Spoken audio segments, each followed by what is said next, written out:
Okay. Those of you online, please vote no on the same form, and those abstaining select abstain. And remember to answer the question as either no second person present if you're alone at your screen, or with the appropriate choice if you're a second member at the same screen. Okay, so folks who voted yes, we have your votes and you can put your cards down.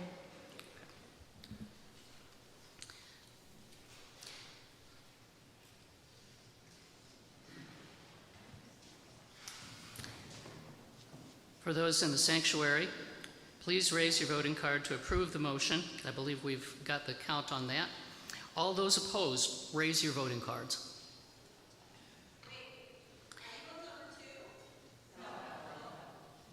And any abstentions?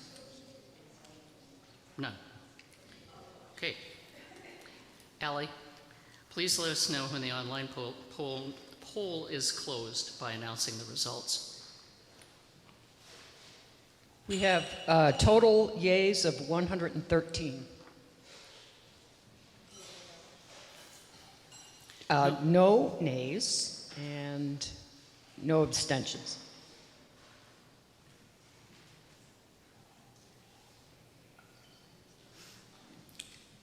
Wow. Were there any additional votes from the online? Okay. All right. Voting is concluded. We have 113 yes votes, no, and no abstentions. Thank you, everyone. The minutes are approved. The secretary will note that the minutes were approved as written. Now, we're turning now to CJ Presto, our treasurer, who will share highlights of our proposed budgets. If you have questions, please use the chat or the microphones at the front of the sanctuary.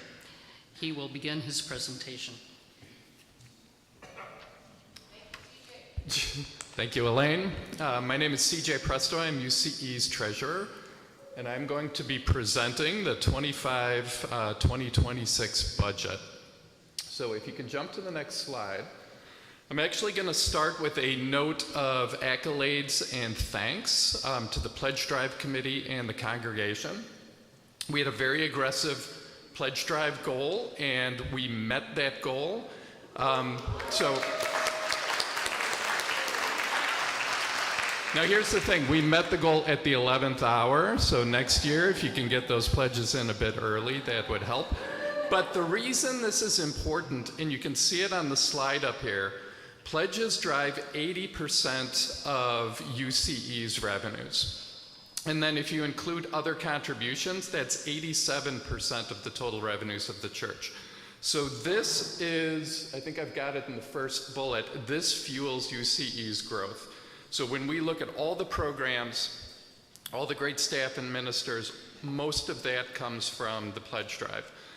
What I wanted to point out, and you can definitely see it on here, we've got a really good track record over the past couple years of very strong pledge growth. You can see that on average, pledges are growing almost 6% per year. We had a really good question in the Integrated Stewardship Council last week, where they were asking, is that coming from new members, is that coming from existing members? What is driving 6% growth? And I would say both, but a lot of it is coming from existing members.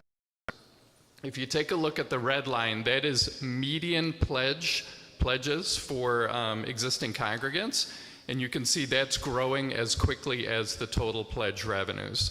So again, another shout out of thanks to the congregation, because you're the ones driving a lot of this growth coming in on the pledges. So jumping to the next slide, we're going to talk about one of the first things that we do when we build the budget for the coming year, and it's setting the priorities. So working with the Board of Trustees, working with the Integrated Stewardship Council, and setting the goals for the budget. The number one goal, and this one came out very early in the process, is making sure that we've got fair wages for the staff and ministers that meet the UUA ranges. So that was one of the first targets that we have. And I'm grateful to say that we were able to accomplish that and make sure that everybody's within the UUA ranges at this point.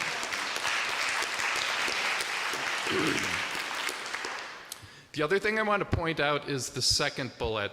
We definitely wove in benefits from the solar investment that we're making for the church. So we anticipate that electricity costs are going to drop significantly starting in the third quarter. So probably late summer and into the fall. So this definitely had a benefit for the budget. Obviously, we've got lower operating costs, and it's good for the environment. So that one is a double win for us. So that was definitely a priority.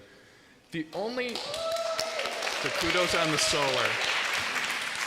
The only other bullet I wanted to elaborate on is the fourth one down. Leveraging the benefits from the bequest and the employee retention credits. So the church received a significant bequest probably within the past 18 months. And we've been working to make sure that's getting woven into the operating budget as well as kind of building for sustainability and growth in the future. So there's a couple items that you'll see when we go over the budget details on the next slide, where we reference the bequest, and that is the funds being applied either the current church year or the next church year. So I just wanted to reference that. The other good news is the employee retention credits. So this is a COVID era, I would say, program where if institutions held on to their staff during the kind of the worst of the COVID periods, there's a process where you could apply for reimbursements from the IRS for the expenses that you took in keeping people employed. And UCE did a fantastic job of that, keeping all of the staff and ministers employed during COVID. So we applied for 3 quarters worth of employee retention credits, and we've been successful in receiving all 3 of these. This one I'll give a shout out to Reverend Eileen and Vicki Deebley in terms of managing the bureaucracy of the IRS. This was not easy. So shout out to them on that. We've only gotten 2. The third one is on its way. So the total of the employee retention credits is going to be roughly $80,000. And similar to the bequest, that is woven into current year budget as well as next year budget. So you'll see some references to that as well. So again, these were the main goals going into the budgeting process for next year. So if you can jump to the next slide, let's take a look at the budget. I apologize, it's small numbers. We tried to cram a lot in here, but I will cover the highlights. The first line item is pledges and contributions. As I mentioned, that constitutes 87% of the revenues of the church. So that is the most important. We saw a 6% increase in pledges year over year, which is very, very strong. What you'll notice on here, though, I've got a column for percent change, and you can see that's only 0.4%. So you're like, CJ, what happened to that 6%? This is where the bequest comes in. So $30,000 from the bequest were applied to the current year pledge revenues. So if you normalize for that $30,000 coming out, the pledge and other contributions would be up roughly 6% year over year. So that is a very strong growth total. Not much else exciting on the other revenue lines. We kept those fairly conservative and flat year over year. Again, leaning on pledge income to drive most of the programs for the church. Jumping down to expenses at the bottom. Again, number one goal that we had coming in was making sure that ministers and staff were paid fairly and within UUA ranges. And you can see we accomplished that.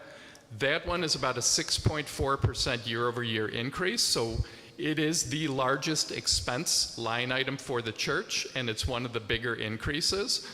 But again, it's the right thing to do. It was a budget priority, and we were able to afford it. So that one was accomplished. The only other thing I wanted to mention here was, if you look at building and grounds, that's where you're going to see the benefit coming in from the investment in solar. So you can see that line item is the second one down, and that's actually, the expense is down 7% year over year. So electricity is a big part of the buildings. I'm all choked up about solar. The electricity is a big part of the buildings and grounds budget, and you can see that coming down 7% was definitely a win for the church. When we talk about the employee retention credits, where that's going to manifest itself is we were able to prepay some expenses this year. So for example, we bought a new copier, and we were going to depreciate that copier over 10 years. But what we did was, given that we had the ERC funds coming in, we just paid the copier outright. So all of the expense was taken in the current church year. So we had a handful of items like that where we pulled forward some of the expense into the current church year because we could afford it with those ERC funds coming in, and that reduced the expense then in the 25-26 budget. So you can see when we look at church programs and buildings and grounds, that's where you're going to see those ERC pull forwards reflected in the budget there. All right, if we could jump to the next slide. I wanted to end on risks and opportunities. Whenever you build a budget is a point-in-time expectation of the future. We can't predict the future. There's going to be a lot of different things happening. So what we did was kind of identified what could affect the budget, looking at both pros and cons, risks and opportunities. And I'm not going to go through all of these, but a couple that I wanted to highlight. Recession and inflation risk. This is probably the biggest one, and I will say it is a risk and opportunity. The risk is that if the economy gets worse, it could put financial pressure on the members, and we could see that impact the amount of pledge revenues coming in. The way we could look at this, though, more positively as an opportunity, and I'm going to keep the Dolly Parton theme going here. All right. Dolly Parton said, "Storms make trees take deeper roots." So if we are facing a storm in the future, we can look at it as an opportunity too of resilience and rallying the congregation, again, to try to keep the mission and the revenues for the church going forward. Yeah. When have you ever heard Dolly Parton brought into a budget presentation? That is probably a first. We did have the third bullet, payment risk with the employee retention credits. As Reverend Eileen mentioned, we have 1 quarter's credit that we're still waiting for, but the other 2 credits came in without a hitch, so we've got fingers crossed and high expectations that that one is going to arrive. And then the last bullet, this is what I'll leave you with. The biggest opportunity for the church is always member engagement, new members coming in. So how do we get more out of the existing congregation, bring new folks in, and that's going to be fueling the church for the future. So with that, that's the end of my presentation. Let me open it up to any questions. If there are any questions online or in the room, come up to the speakers. All right, you guys. All right, come on, Mike.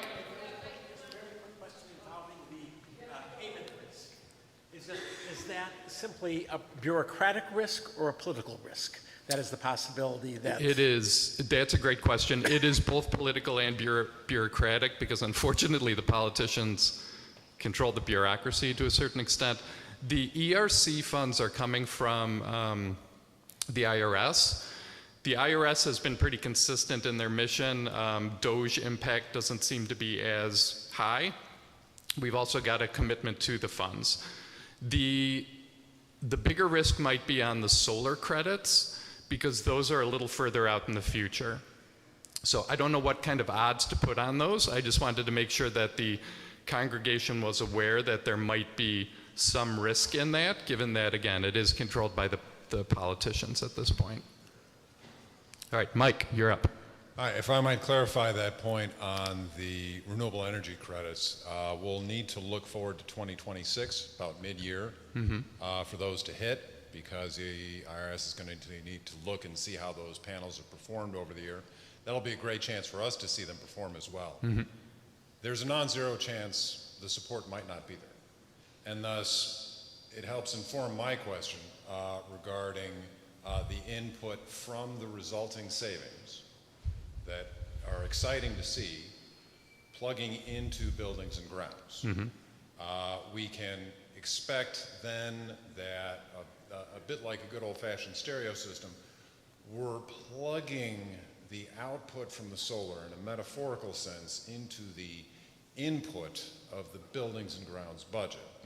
And that input may be lessened somewhat depending on what happens with the credits. Am I describing that as you would understand it? You are describing that correctly. So when we look at the risk of not getting all of the credits from the solar investment, one, I think it's broken up into two categories. One was federal and one was state, or one national, local. You can think of it that way. So there could be more risk on the federal rebates than the local rebates. The other thing to consider, though, is most of the building and grounds savings that we built into the budget were on purely the reduction in the electricity cost. So the application of the credits is almost more, and this is an official budgeting term, gravy on the top. But again, we wanted to take a conservative approach on this because there is some uncertainty with the credits. So again, most of what you see on the budget in terms of that reduction is straight up reduced electricity costs and less credit dependency. Thanks, Mike. Good question. All right, any other questions? All right, thank you, everybody. And then I believe we will have a vote coming up on the budget. Good job, CJ. Yeah, thank you very much.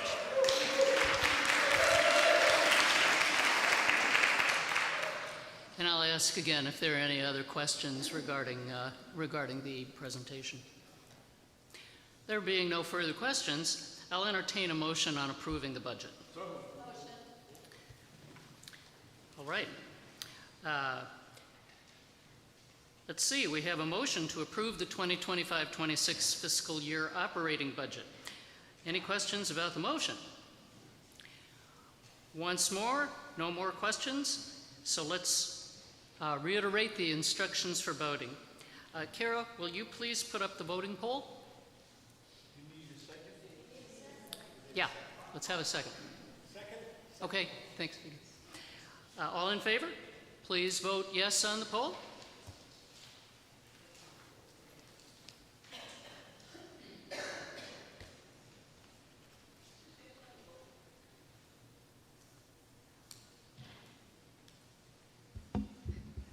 We had a question in the back. This is a vote to approve the fiscal budget for 2025-26. Yes, that's correct.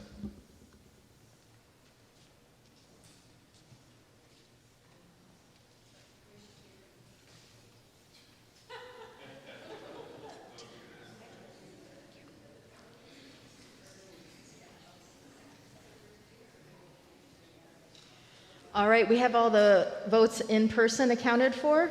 You can put your cards down. Okay. And if we can have the no votes, please, in the same form. And those abstaining, please select abstain. Those of you online who have two people, if you answer the question for person two as either no, second person, or present if you're alone at your screen, or with the appropriate choice if you're a second member of the team. All right. And we need to vote in the room for no and abstention. I'm sorry, I didn't hear that. Any no votes in the room? Give it to Melanie. No votes in the room? All right. Abstentions? Okay. Motion carries.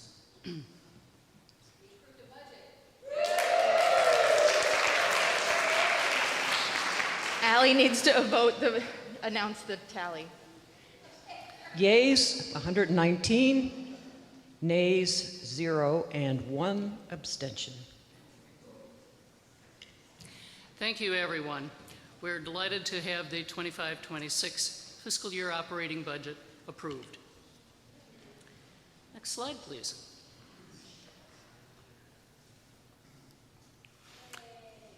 Now we'll vote for our new elected leaders. We approach this with deep gratitude to our indefatigable nominations committee. It's hard work. Thank you so much. And to all those who are stepping up to help guide our congregation. Thank you. So first, we'll consider the candidates for the Board of Trustees. Here are your candidates. Allison Hunter for a 2-year term, Michael Drennan for a 3-year term, and Forrest Marie Peters-Linsell for a 3-year term. Are there any questions about these outstanding candidates? There being no questions, I'll entertain a motion to approve the Board of Trustees nominees. Okay, can we have a second? Thank you. We have a motion to approve the trustees for the board. Are there any questions about the motion? Kira, will you please put up the voting poll? Thank you. All those in favor, please vote yes on the poll. Those against, please vote no on that same form. Those abstaining, select abstain. And remember, online, if you've got 2 people, either no second person present, if you're alone at your screen, or with the appropriate choice if you're a second member at the screen. For those in the sanctuary, keep your voting cards up to approve the motion. Opposition, raise your voting cards.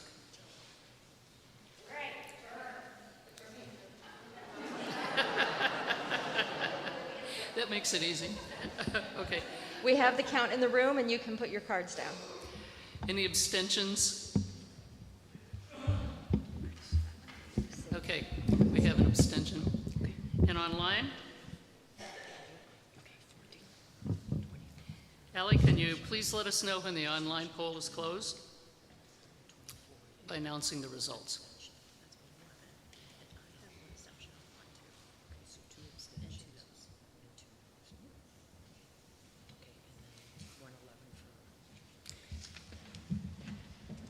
Okay, the totals we have: yeas 111, noes 2, and abstentions 2. All right. Thank you very much, Allie. Watt, if you would add the Zooms to the in-person votes and give me the final numbers. Okay. We've got the final numbers. Great. Thank you, everyone. The slate of candidates for the board has been approved.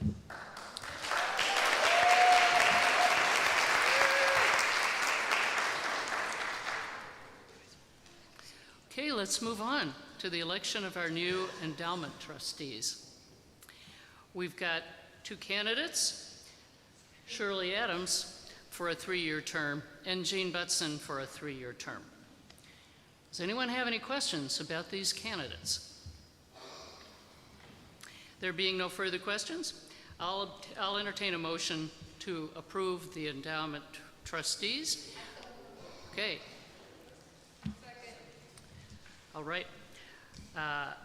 Then I move that we accept this slate of candidates for the endowment trustees. Second? Thank you. So we have a motion to approve the trustees for endowment. Any questions about the motion? Once more, no more questions. So Kira, if you'll please put up the voting poll. They're up. All those in favor, please vote yes on the poll. And those against, please vote no in the same form. Give folks a minute to count these up.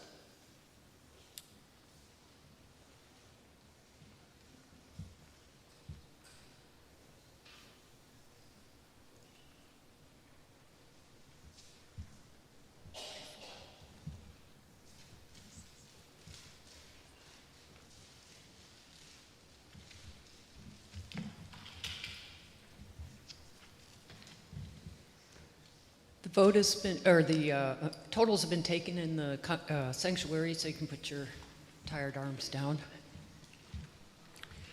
Okay, those voting no, please vote in the same form.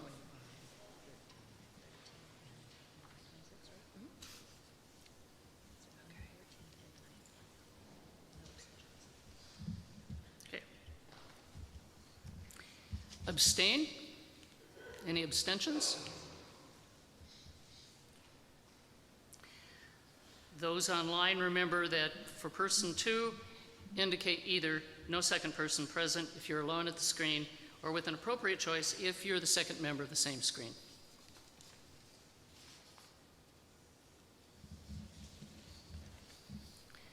For those in the sanctuary, please raise your voting card to vote to approve the motion. All right. Are we moving on to the next? No. We have some totals. Okay. 114 yay, 1 no, and 0 abstentions. Okay. Do we have final numbers? Are those finalized? Yes. Thank you very much. Okay, thank you everyone for your patience with this. And the slate of candidates for the Endowment Fund trustees has been approved. And thank you. That's hard work. The election of the new nominating committee members is up next. We have 5 candidates this year because there were 2 candidates who had to resign this past year due to scheduling issues. So we have 2 people who are running for 1-year terms, and then the usual 3 candidates for 2-year terms.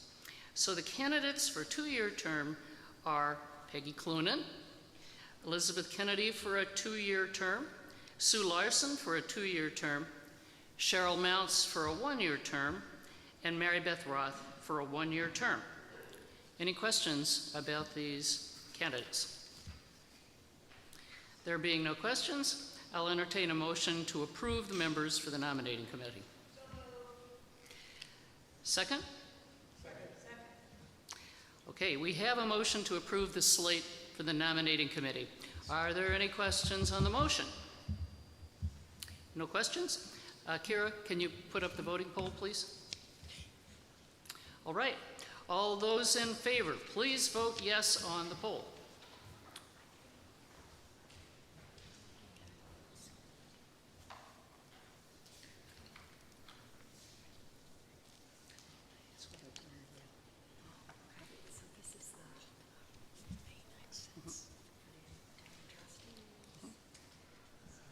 That's the same I have.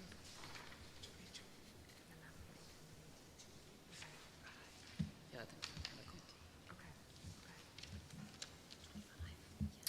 Okay. Let's see.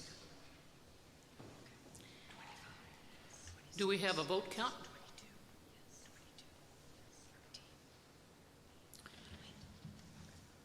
Okay. No votes? Any no votes? Any abstentions? Really? Our final numbers?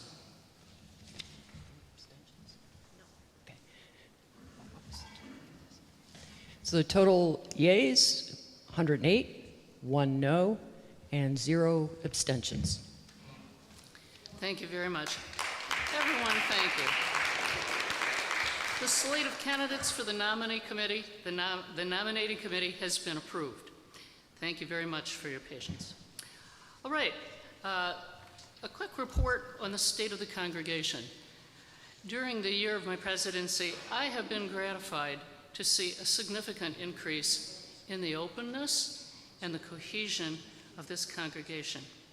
Beginning in the autumn, we've been animated by our big questions that were developed in conversation with our congregants. And we have had meetings. Scores of people have volunteered to spend their time to explore those questions and share their opinions. So that's all the voting that we have to complete at this meeting.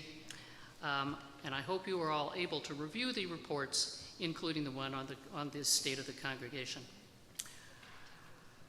So we're looking as we go forward at the questions of how we can increase accessibility and connections to build a wider sense of us being beloved community, and opening up the building and with intercultural skills and implementing them.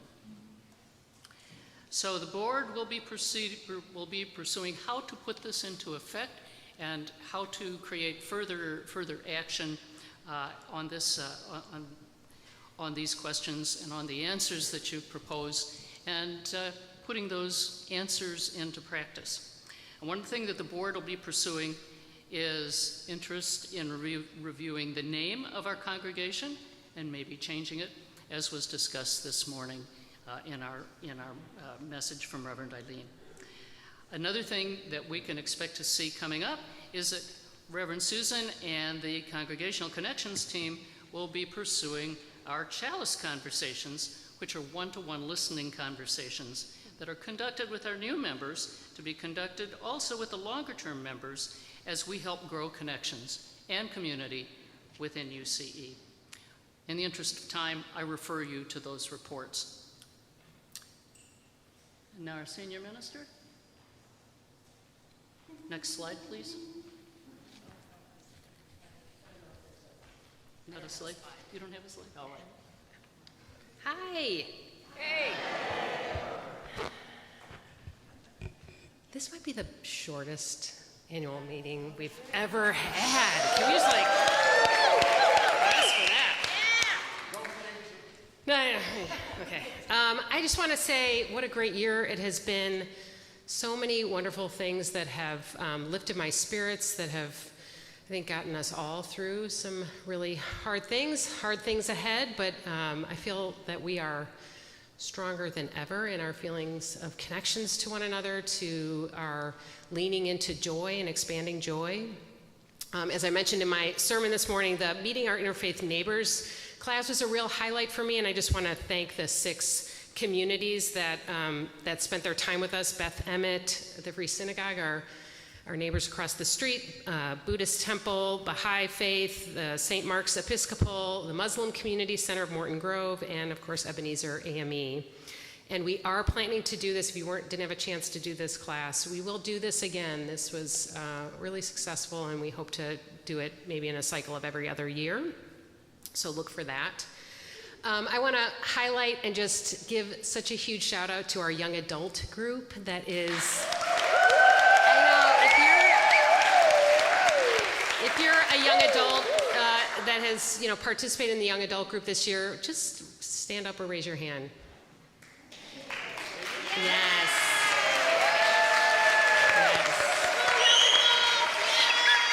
We love you. We love you so much. It's been such a fun and just invigorating year.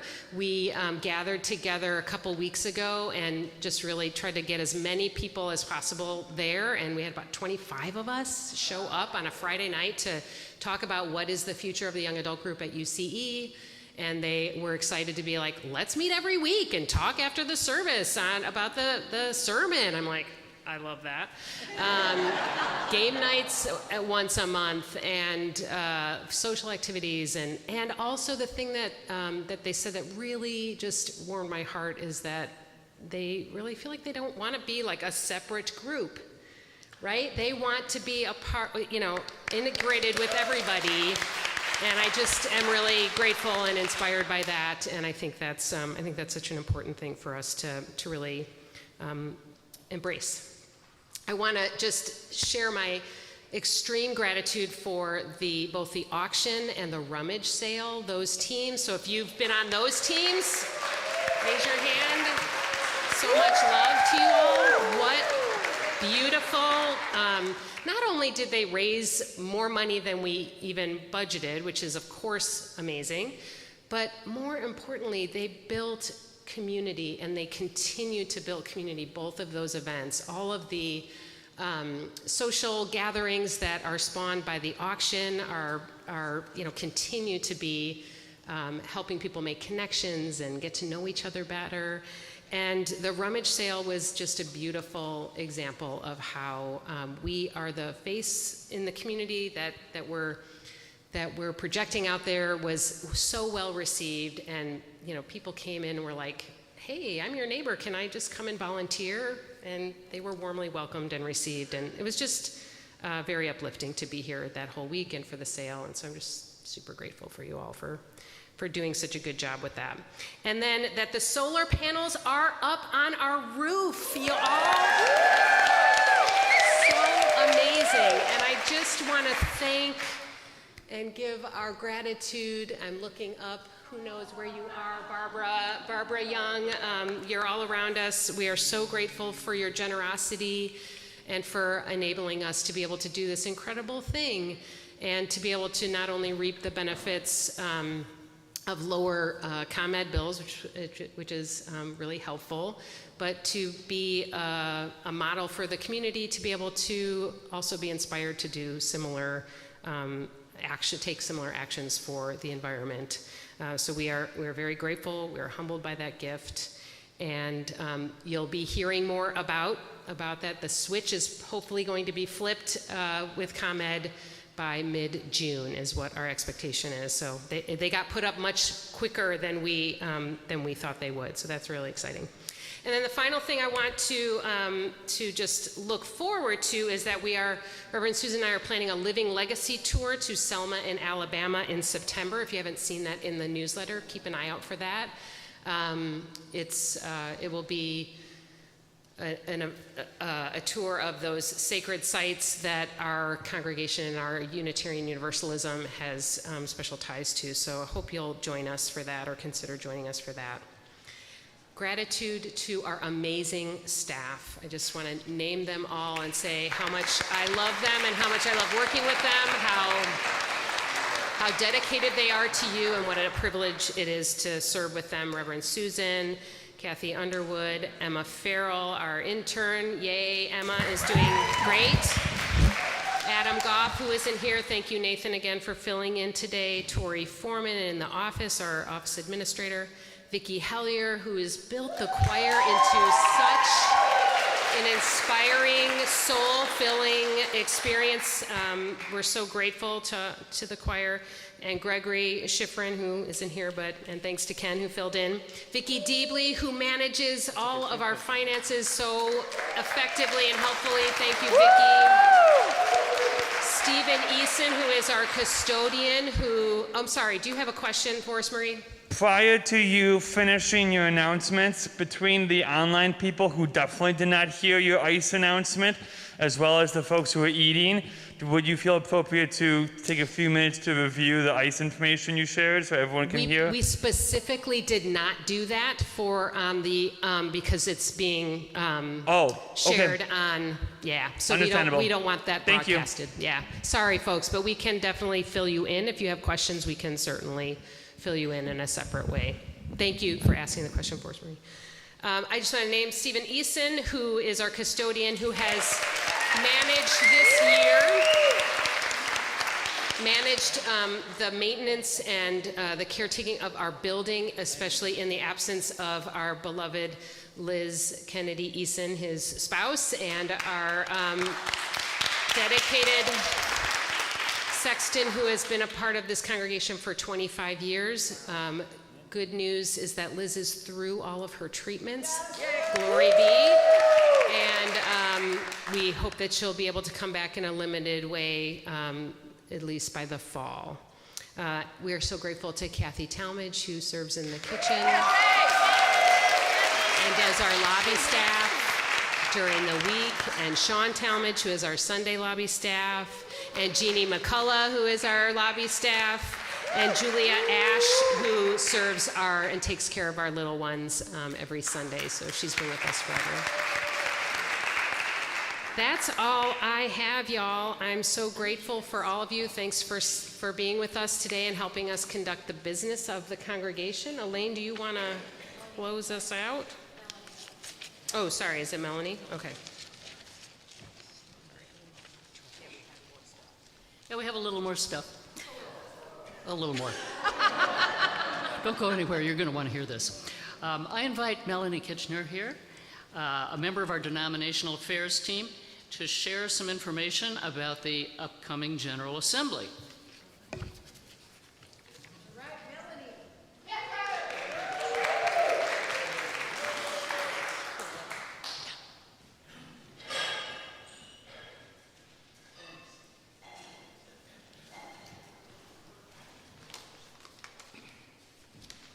Is Steve Sarakaku here? Oh, good, all right. You want to kind of sort of make your way up?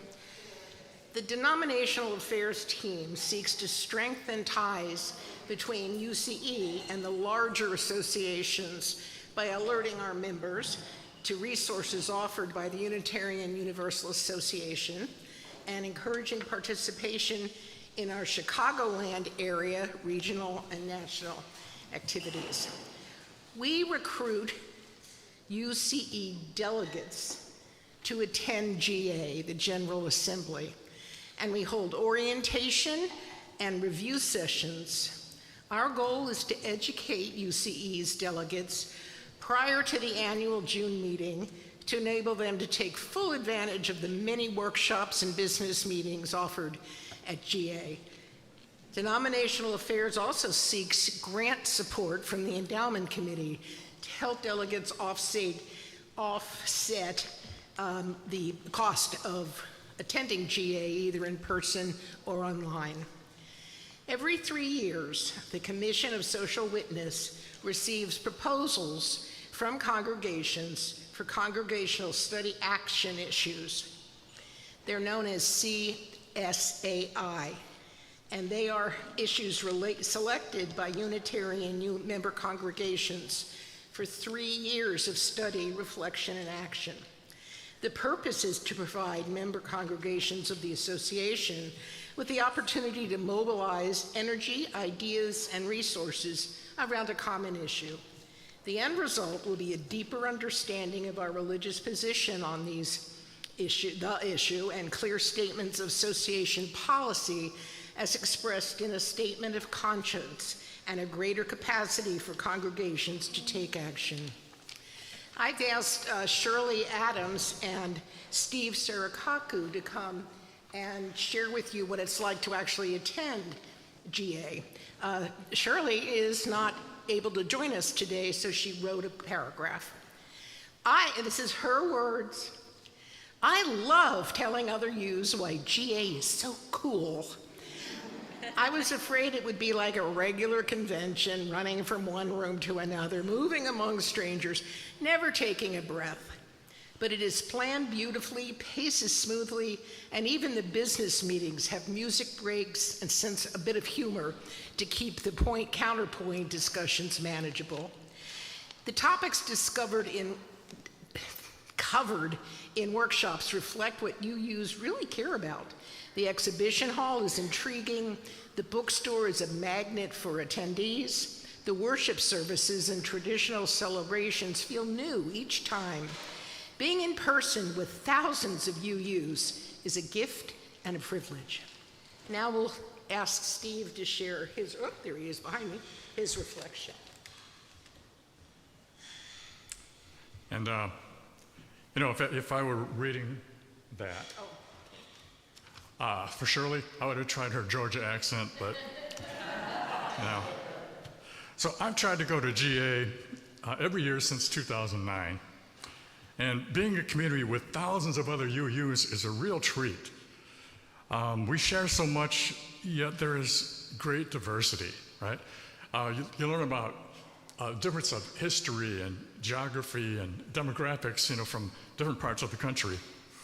While, you know, I feel that UCE gets our faith right, I find that other congregations have good ideas too. And do some things in ways and with attitudes that, you know, I wish we would emulate sometimes. And I really enjoy going to the workshops. Yeah, I'm a real nerd. So many good ideas, so many good people. You know, I find them inspiring. I go to most of the worship services. You know, they are soul-filling, joyous, and filled with the kind of love that I wish would be present in daily life. The exhibition hall has vendors and UU-associated groups and institutions. I'm always impressed by the variety of ways that our faith is expressed and grown. So, if you have a chance, I recommend it. Thank you. Thank you, Steve. The General Assembly is being held in Baltimore, Maryland this year from June 18 to 22 and is offered in person and virtually. And you can still attend GA this year, although discounted prices expired on March 31st. We try to keep everybody knowing, hey, it's going to end. Those currently representing UCE as delegates in Baltimore are Kara Beskin, Shirley Adams, Carla Williams, Cheryl Mounts, Peggy Bocard, Steve Sarakaku, and Joe Romeo and Elaine Siegel. I've gone to GA virtually for the past 3 years, and I've learned a lot. Voted to approve Article 2, yay, to the bylaws, and attended many social justice workshops. We hope you will consider attending GA in the future. You'll be glad you did, and you'll find it's really cool.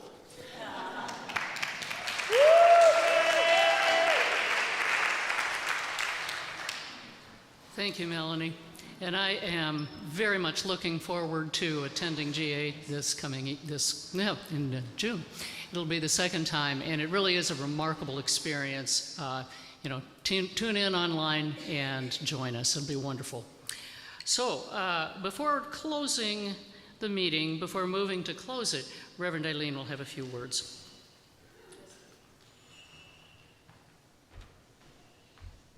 Just want to thank everybody again for coming, for being here, for doing the work of the church, and thank our Board of Trustees for leading us and guiding us.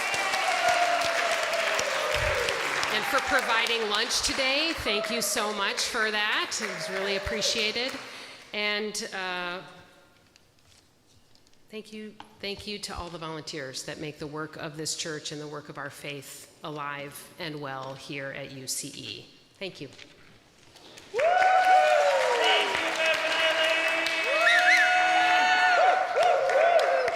We're coming to a close. I will entertain a motion to adjourn the meeting. Motion. Second? Second. Carol, will you please put up the poll? Everybody raise your hand. Raise your hand. They already collected the cards. All right. And I think you can call it without an actual count. No. Any noes? Abstentions? Okay. All right. Motion carries. Oh, no, I need the results first. Ellie, can you let us know when the online poll is closed? All right.